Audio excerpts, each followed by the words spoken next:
Halo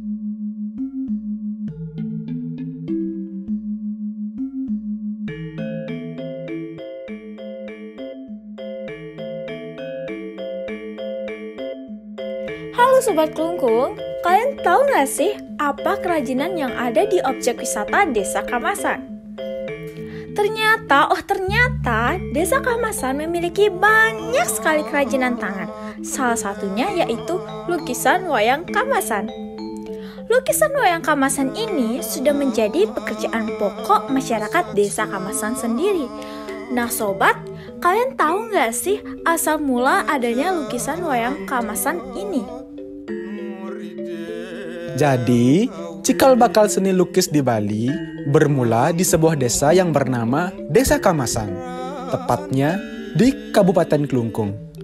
Pada abad ke-17, Bali berada di bawah kepemerintahan raja-raja keturunan Sri Kresna Kepakisan.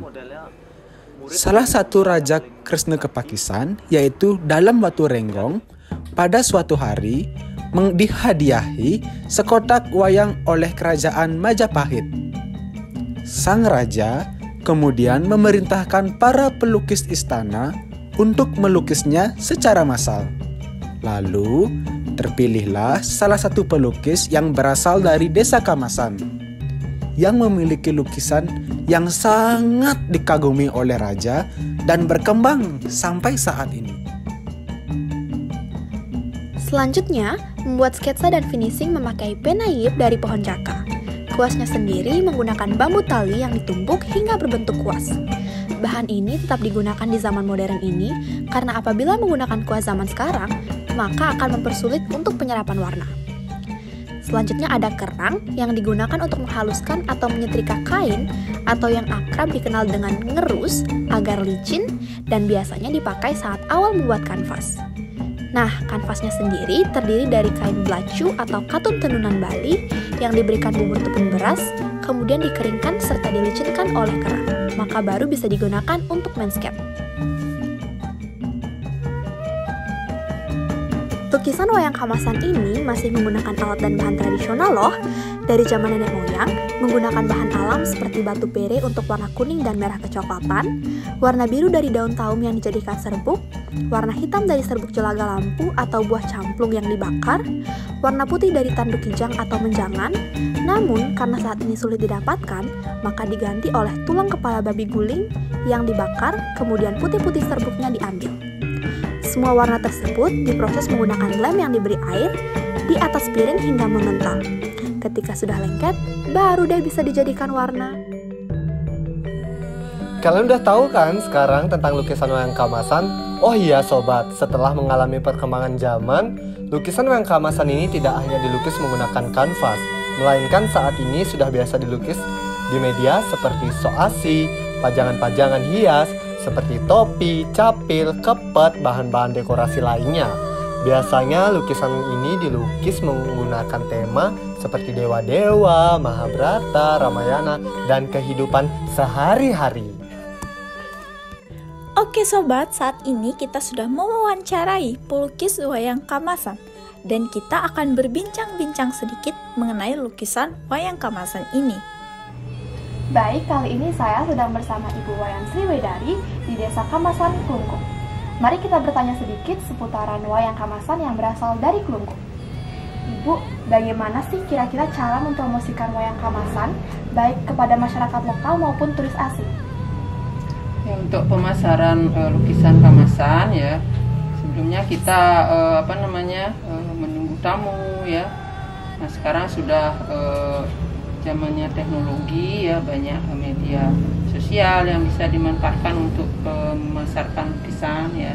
Itu lebih cepat menyampaikan informasi atau bagaimana kita memperkenalkan lukisan Kamasan ke masyarakat luas, apalagi ke internasional. Nah, itu seperti lewat Facebook ya, Instagram, kita punya Instagram sendiri ya tentang wayang Kamasan. Nah, itu selain itu kita tetap menerima order ya melalui WhatsApp itu ya. Nah, itu jadi lebih mempermudah bagaimana kita memasarkan lukisan itu, dan bisa kita bersaing juga dalam hal harga kualitas itu ya. di pasar internasional. Iya. Baik, terima kasih Ibu atas informasinya. Baik Ibu, di sini saya ingin melanjutkan untuk bertanya. Bagaimana Bu dengan kisaran harga dari yang terendah hingga tertinggi untuk mendapatkan hasil karya di tempat lukisan wayang ini? Ya, untuk harga lukisan itu menyesuaikan dengan ukuran ya, ukuran, kualitas bahan. Nah itu banyak perbedaan bahan, itu ada yang memang bahan alami, bahan sintetis, itu mempengaruhi harga dari lukisan ya. Kalau lukisan yang memang warna alami ya, nah itu memang prosesnya lama kita, nah itu minimal harga itu per meter itu sampai dengan 1 juta ya.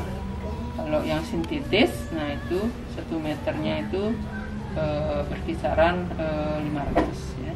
Nah itu ya. Jadi ada beberapa lukisan memang 1 figur ya. Itu menyesuaikan juga dengan ceritanya ya. Nah itu kalau 1 figur itu sampai 100.000 gitu ya, yang minimal itu. Kalau harga yang memang lukisannya dengan tema-tema yang lengkap ya, seperti Ramayana, Mahabharata, itu sampai meter 2 meter itu sampai 2 juta ya ke atas itu ya. Nah itu lukisan kamasan memang secara umum itu sama ya, tapi kualitas pengerjaan bahan itu mempengaruhi dari harga. Jadi beberapa memang lukisan yang harga mahal memang kualitasnya baik gitu ya. Jadi tidak sama ya, kok ini bisa murah, kok ini mahal. Nah itu kembali ke kualitas pengerjaan ya. Ada yang cepat gitu ya, tapi menghasilkan kualitas yang tidak baik, itu mempengaruhi harga. Makanya bisa ada harganya murah ya, bisa sampai 100.000 per meter. Nah itu memang kualitasnya mungkin kurang ya, karena kerjanya cepat jadi kurang baik kualitasnya gitu ya. Jadi kalau memang detail ya, cara ini untuk melukis ya serius, itu memerlukan waktu yang lama. Nah itu harganya juga lebih ya. Jadi karena berani membeli kualitas yang baik, pasti harganya juga baik gitu ya, lebih gitu. Baik, terima kasih Ibu atas jawabannya. Nah, jadi teman-teman, harga lukisan wayang ini sangat beragam, tergantung dari ukuran, waktu pengerjaan, dan kualitas wayang yang dihasilkan. Nah, tidak terasa sudah di akhir video saja ya teman-teman sekalian. Kita, khususnya anak muda, harus melestarikan objek-objek wisata, khususnya di Kota Klungkung. Kalian juga bisa belajar melukis wayang kamasan ya.